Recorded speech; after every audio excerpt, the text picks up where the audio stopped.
শপথ করেছি যতদিনে দেহে প্রাণ আছে, যতদিনে ধমনীতে রক্তের প্রবাহ আছে, যতদিনে হৃদয়ে স্পন্দন আছে, এক আল্লাহর তার রাসূলকে খুশি করব। এতে সারা দুনিয়া যদি নারাজ হয়, সারা দুনিয়ার কাউকে পরোয়া করবার সময় আমার না। জানি অনেকের মনে কষ্ট লাগে, জানি অনেকের হৃদয়ে আঘাত লাগে, কিন্তু আমরা অক্ষম, আমাদের কিছুই করার নাই। কারণ আপনাকে রাজি করতে গিয়ে আমি আমার রাসূলকে নারাজ করতে পারবো না। আমি আপনাকে খুশি করতে গিয়ে আমার মালিক রব্বুল আলামিনকে আমি অখুশি করতে পারবো না। আলেম হওয়ার অর্থ শুধু এটা নয় যে মানুষ আমাকে সম্মান আর মর্যাদা দিবে, বরং আলেম হওয়ার অর্থ হলো নিজের কাঁধে সমস্ত নবীদের দায়িত্বের জোয়াল তুলে নেওয়া। সুতরাং নবীরাই দায়িত্ব পালন করতে গিয়ে সবার জন্য পথটা মসৃণ ছিল, ব্যাপারটা এমন নয়। অনেক নবী সহজভাবে সাবলীলভাবে যেমন নবুয়তের দায়িত্ব পালন করে গেছেন, আবার এ দায়িত্ব পালন করতে গিয়ে অনেক নবীকে ফাঁসি কাস্টে ঝুলতে হয়েছে, অনেক নবীকে রক্ত ঝরাতে হয়েছে, অনেক নবীকে মাছের পেটে নিক্ষিপ্ত হওয়া লেগেছে, অনেক নবীকে করাতের আঘাতে দ্বিখণ্ডিত হওয়া লেগেছে। সুতরাং হে আলেম সমাজ, যারা পক্ষে আসমানি ওয়াহির ইলমকে ধারণ করেছেন, যারা নবুয়তের উত্তরাধিকারী ধারণ করেছেন, আপনাদেরকে মনে করতে হবে আপনার উপরেও সেই সমস্ত নবীদের মতো পরীক্ষা আসতে পারে। সেই পরীক্ষা যদি আসে, যদি আল্লাহর পয়গম্বরের মতো তায়েফের ময়দানে রক্ত দেওয়ার প্রয়োজন হয়, রক্ত দিতে হবে।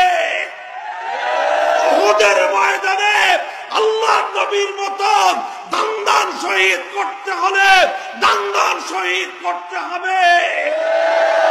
আল্লাহর নবীর মতো মাথা ভাঙতে হলে মাথা ভাঙতে হবে। আল্লাহর নবীদের মতো দেশান্তরিত হতে হলে দেশান্তরিত হতে হবে। আল্লাহর নবীদের মতো দ্বিখণ্ডিত হতে হলে দ্বিখণ্ডিত হওয়া লাগবে। কিন্তু কোন অবস্থাতেই আল্লাহর দ্বীনের এই হাল ছেড়ে দেওয়া যাবে না। মুহতারাম হাজিরিন, এই হাদিসের মধ্যে আল্লাহর নবী উম্মতের আলেম সমাজের উপর আস্থা রেখে গেছেন। কি রেখে গেছেন? মুহতারাম হাজিরিন, এই অনুভূতি আমার হৃদয়ে আছে। এজন্যই আমার বক্তব্য পরিষ্কার। আল্লাহর নবী আমাদের উপর আস্থা রেখেছেন, আল্লাহর নবীর আস্থা রেখেছেন। সুতরাং নবীর দেওয়া সেই আস্থা যদি আমাকে রক্ষা করতে হয়, তাহলে আমাকে এমন কাজ করতে হবে যেই কাজে আল্লাহ এবং তার রাসূল খুশি হন। কাজেই পণ করেছি, শপথ করেছি, যতদিনে দেহে প্রাণ আছে, যতদিনে ধমনীতে রক্তের প্রবাহ আছে, যতদিনে হৃদয়ে স্পন্দন আছে, এক আল্লাহর তার রাসূলকে খুশি করব। এতে সারা দুনিয়া যদি নারাজ হয়, সারা দুনিয়ার কাউকে পরোয়া করবার সময় আমার না।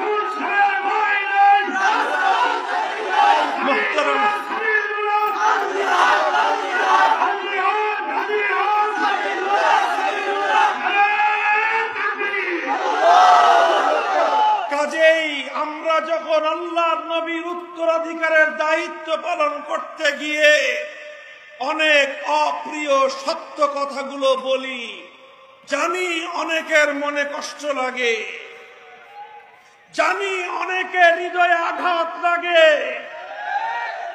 কিন্তু আমরা অক্ষম, আমাদের কিছুই করার নাই। কারণ আপনাকে রাজি করতে গিয়ে আমি আমার রাসূলকে নারাজ করতে পারবো না। আমি আপনাকে খুশি করতে গিয়ে আমার মালিক রব্বুল আলামিনকে আমি অখুশি করতে পারবো না। সুতরাং আই এম সরি।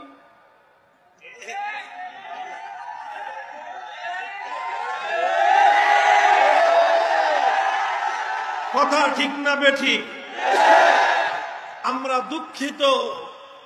যদি আল্লাহকে রাজি করার পর আপনি রাজি থাকেন, ওয়েলকাম।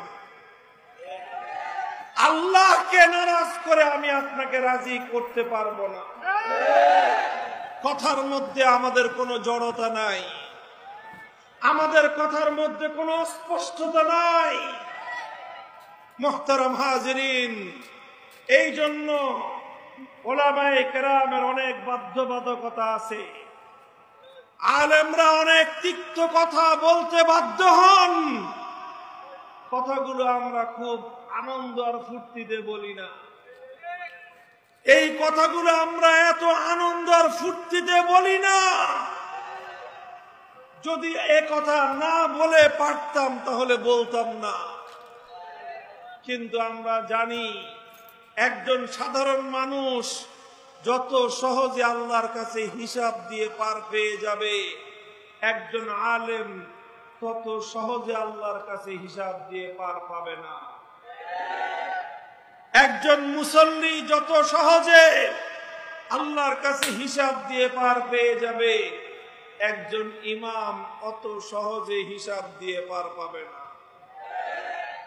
একটা মসজিদের 500 মুসল্লি, প্রত্যেক মুসল্লি যার যার ইন্ডিভিজুয়াল হিসাব দিবে, হিসাব গ্রহণযোগ্য হবে, পার পেয়ে যাবে। ইমাম সাহেব শুধু ব্যক্তিগত ইন্ডিভিজুয়াল হিসাব দিয়ে পার পাবেন না, নিজের হিসাবের পাশাপাশি 500 মুসল্লির আমলের হিসাব দেওয়া লাগবে। কাজী যারা মনে করেন ইমামতির দায়িত্বটা তো ভালোই, মুরগির রান খাওয়ার দায়িত্ব না, ইমামতের দায়িত্ব এত সহজ নয়।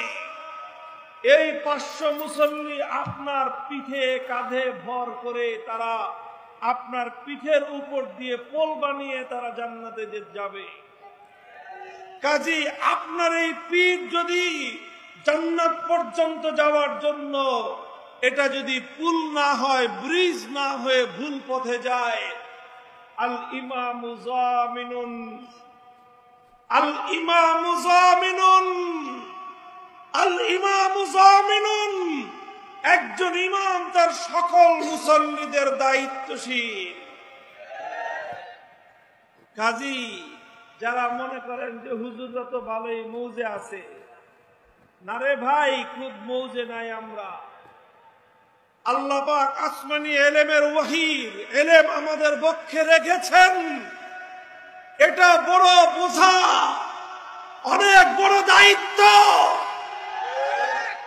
এজন্যই যখন আমরা দেখি তাওহীদের চেতনার বিরুদ্ধে কোন কাজ আপনি করছেন, দীর্ঘ সময় পর্যন্ত আপনাকে সমর্থন দেওয়ার পর যখনই দেখি আপনি তাওহীদের বিরুদ্ধে গেছেন, আমাকে শত কষ্ট হলেও তাওহীদের চেতনাকে সমুন্নত করার জন্য আপনার বিপক্ষে মুখ খুলতে হয়।